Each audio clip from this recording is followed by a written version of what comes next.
Hi, everybody. Welcome to the Laguna Lily podcast. This is Stephanie. I am the owner of Laguna Lily, and I am here to bring you tips on all things wellness and self-care. So, today our topic is going to be the magic of sacred rest. And I am so very excited to bring on my special guest. Her name is Sam Saldivar, and she's a rest advocate and educator as well as a Yin and Restorative Yoga instructor. So, Sam, hello. So glad to have you. Hi, thank you for having me. I'm super excited to be here. Yes. So, do me a favor, really quick, just tell us a little bit about what it is that you do, and why you got into it. Just give us a few minutes of that. Awesome. So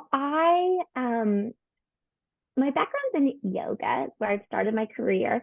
And as a yoga teacher, I was always attracted to the softer side of the practice, the more yin, restorative, gentle yoga. Um, and that's always kind of been my passion, my niche. So I did explore so many different things in the yoga industry and teaching like vinyasa and Pilates and management. And the more I went down different paths, the more I realized what my true path was, my true calling was, which is this practice of rest. So then I started to shift away of thinking of myself as a yoga professional and more as a sacred rest advocate and educator. And everything I do being under this umbrella of rest. So how I arrived at that destination is I see working with the public and yoga classes, and then just talking to friends and family, the level of fatigue and exhaustion in our society is very, very real. And I think that it is a huge risk to public health. And that might sound really dramatic, but It's we true. are living in a very exhausting time. The, you know, I have so many thoughts on this, but just like the structure of our society encourages people to push, to grind, to output. Keep And going. that leads to serious burnout. That burnout then leads to serious health effects. So we are living in the survival, fight or flight mode of our nervous system, most people, and that drastically increases health risk for cardiovascular disease, obesity, insomnia, stress, anxiety, fatigue, depression, like the list goes on and on. So Yep. the more rested we are, the happier, healthy people are. But I found that we're almost being pushed in the opposite direction of that. So how can I advocate for people to see the power of rest, the benefits it can add to our lives, the necessity of it, and that it's not going to be easy to get there, but we're going to have to fight for our rest and Yep. for ourselves, because we can't wait for somebody else to kind of be like, here it is. Like our to-do lists are never going to be done. We're always going to have this society pressure on us. So we need to reclaim rest for ourselves. Yes, that's so true. And I love how you said like your journey, like there's always like so many twists and turns and so many different things that you try and then you arrive at this place and then like you're at this place and then you learn that there's so much more and you just constantly grow and learn. And that's what I love.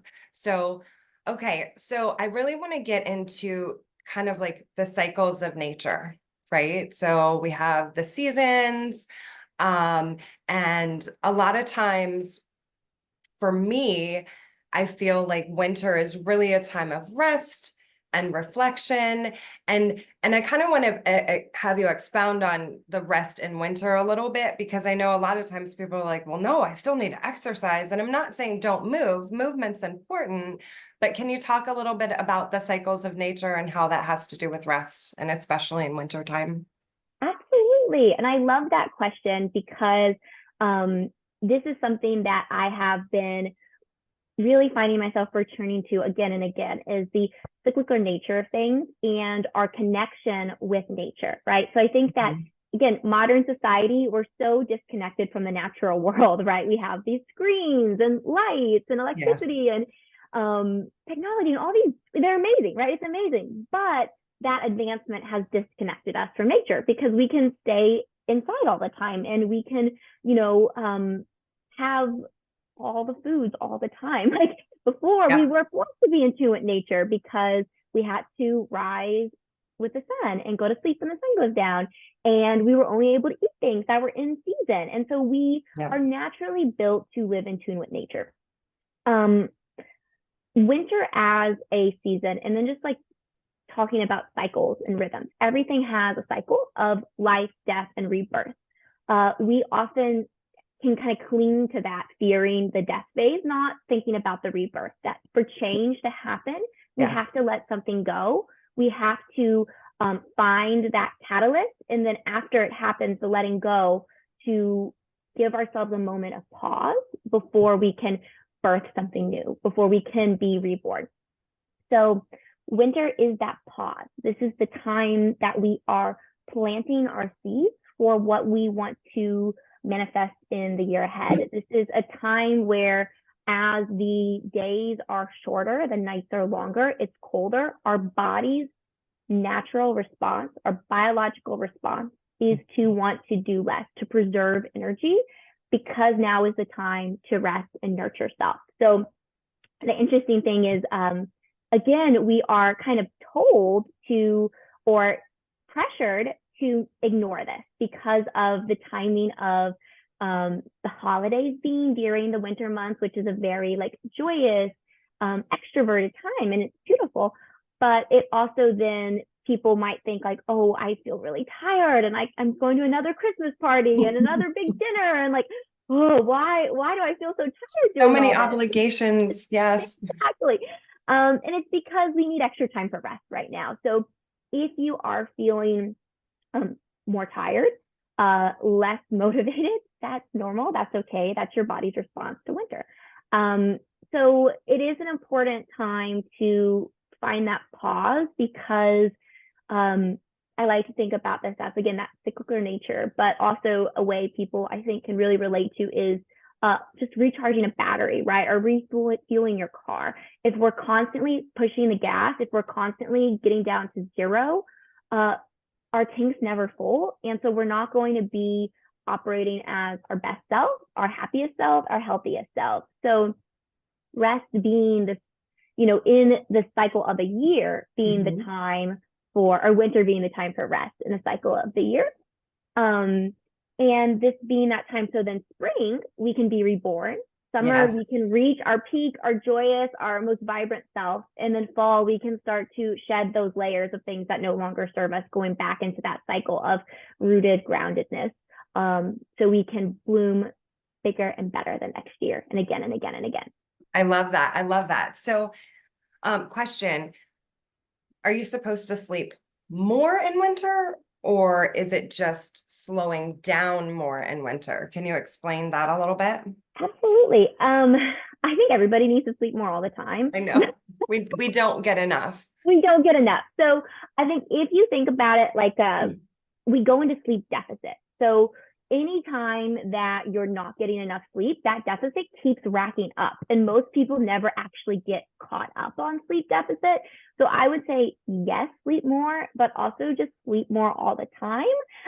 In general, yeah. In general, I think people need more sleep, but you probably will feel more tired in the winter. You will probably be more prone to wanting to take naps, to have lazy days in the winter time. That is your body's biological response to winter. Got it. So Bears you hibernate, mentioned that your natural response is going to be to want to get more rest.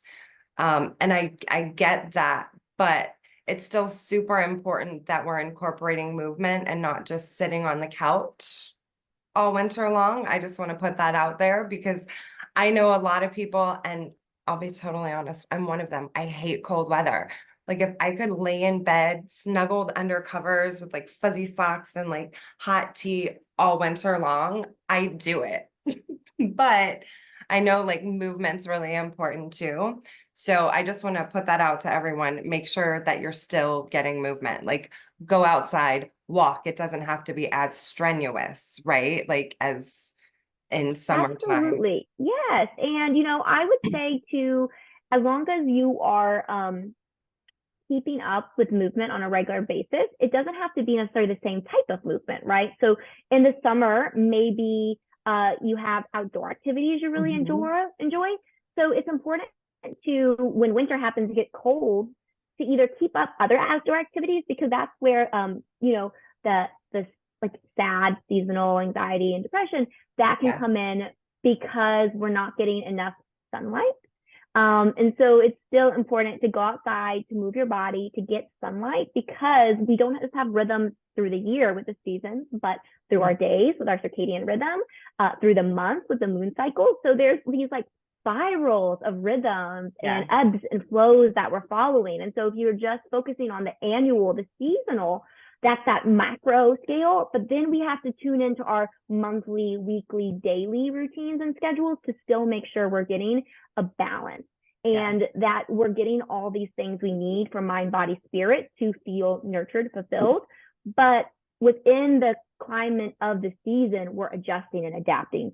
So we're not trying to keep up necessarily with our same routines winter and Right. summer. They might not look the same, but they might contain the same components of time outdoors, plenty of sleep, plenty of movement, plenty of water, and healthy Yes. foods. So just like, how can you adapt and switch up that routine based on what's happening on that macro level?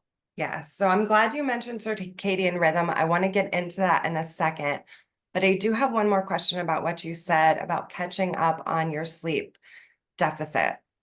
Is it possible to really catch up on it, or is the damage kind of already done if you've missed it? You know what I mean? It is possible. So I think that it's a shift in mindset. And it's not going to be one big, so what I think, this is what I think people do, is that when they're in this sleep deficit, they do Hmm. something like go on vacation for 10 days and sleep the whole time. They sleep all weekend. They do a big event to try to catch up. And if Right. that is how you are approaching your rest and sleep, you will never catch up. So it comes down to changing your healthy habits throughout your day. So that way you are in a more restful state, and that you are finding rest on a small daily basis. It's a practice, it's a habit. It's not easy to get into. You have to train your body to be able to rest. And it's really hard for a lot of people to do that. Oh, yeah. Just because we're constantly so busy and our brains are so wired to just go, go, go, go, go, go, go. Mm-hmm. But okay. So circadian rhythm. What is the circadian rhythm and like what's the importance of it? Yeah. So our circadian rhythm, we all have it. It is a biological clock that runs on a 24-hour cycle. So pretty much our energy levels, our hormones, everything that's happening like physiologically in our body is on a 24-hour time clock. So when we first wake up in the morning, we will wake up with a burst of energy. So first thing in the morning, that is when you are going to be your most, as long as you've slept, right? The night before, as long as you had a good night's sleep, that is when you're going to be your most productive, creative, efficient self. So like for writers, the best time to write is going to be as soon as you wake up, before the mind starts churning, that anxiety of the day starts building, the to-do list, the all that mundane stuff that bogs us down. When you wake up clear, that is your best time. So that is with our biological clock that is dictating this, our circadian rhythm. We then will go through a afternoon slump. Everybody goes through this. Now, this is when we've outputted more and now we need to rest. So this is where people trip up, is the afternoon slump. They reach for their coffee, they Mm. power through, they think they shouldn't Yeah. be tired in the middle of the day, they give themselves shame and guilt around it, and they are not treating the actual problem. They're treating the symptoms of the problem. Right. So what I would suggest is, that I think could make a big difference for people, is to honor that natural rhythm in the afternoon if possible, right? As much as they can. And even if it's those small things. So literally just lying down, closing your eyes, setting a timer for 15 to 20 minutes, even if you don't sleep, if you just lie there and focus on your breath, that is going to recharge you and reboost you so, so much.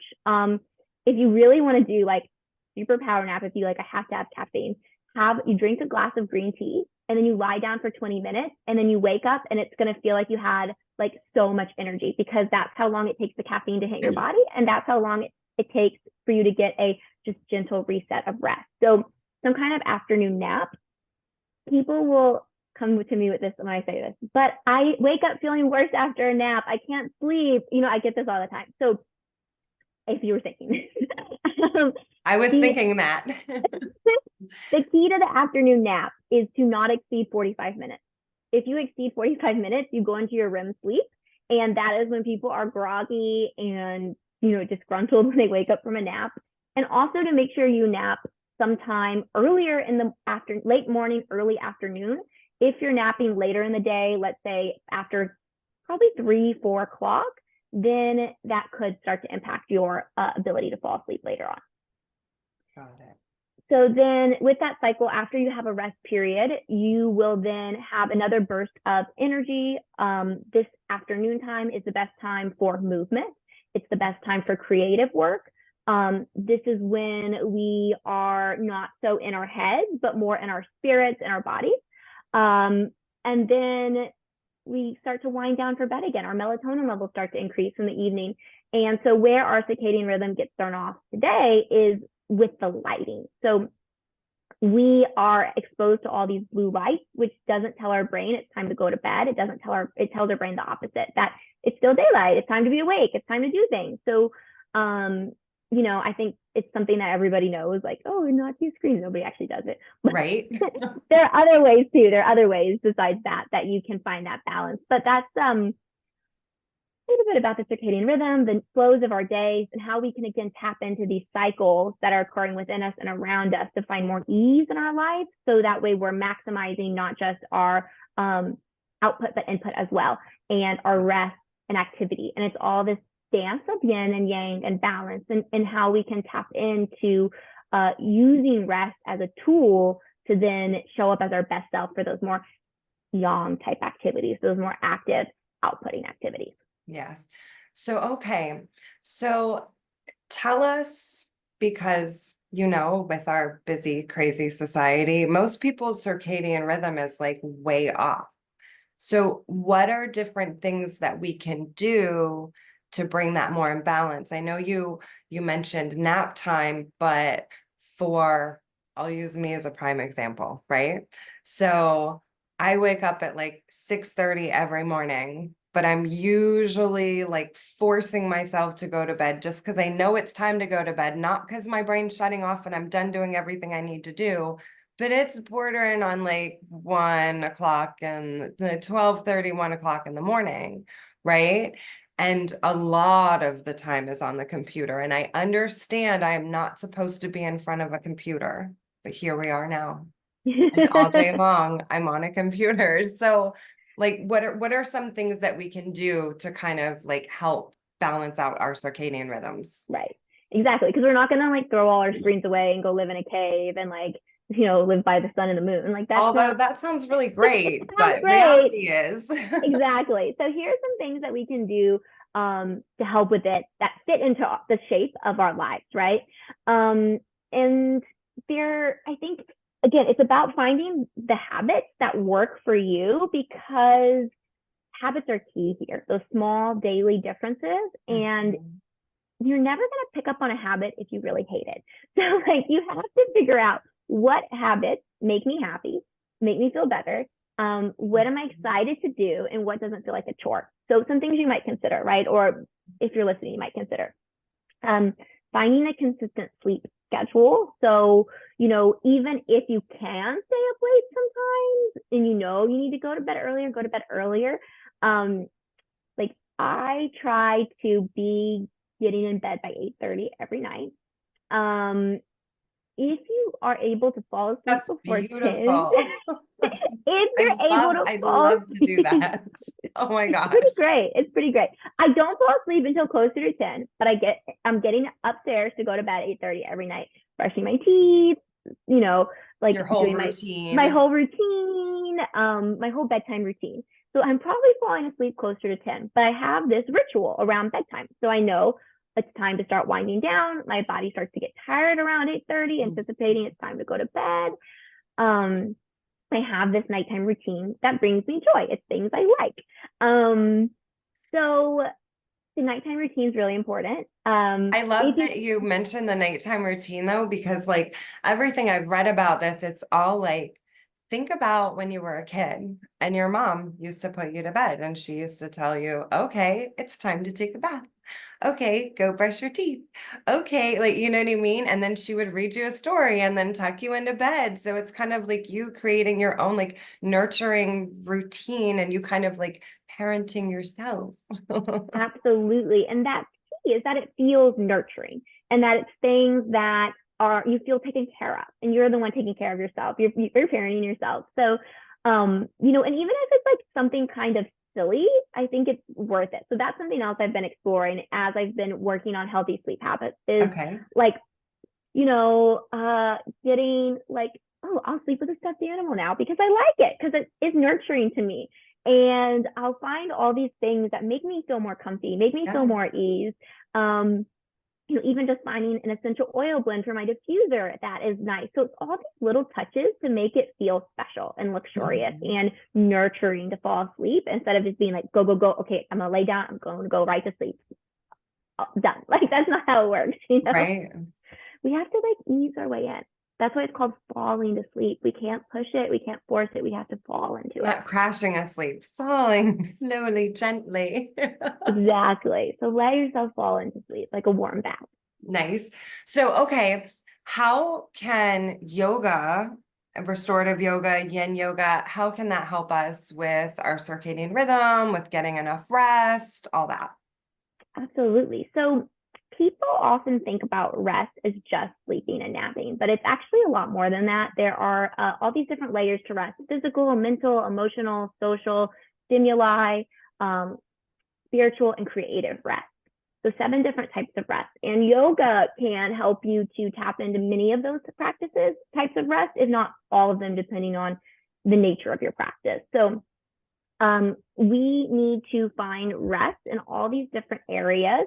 And, Mhm. that's why sometimes people might say, oh, I've slept so much, I'm still tired. Maybe it's not physical rest you need. Maybe it is emotional rest or Right. spiritual rest or creative rest. So yoga is a time that we are holding space for ourselves to experience whatever kind of rest we need.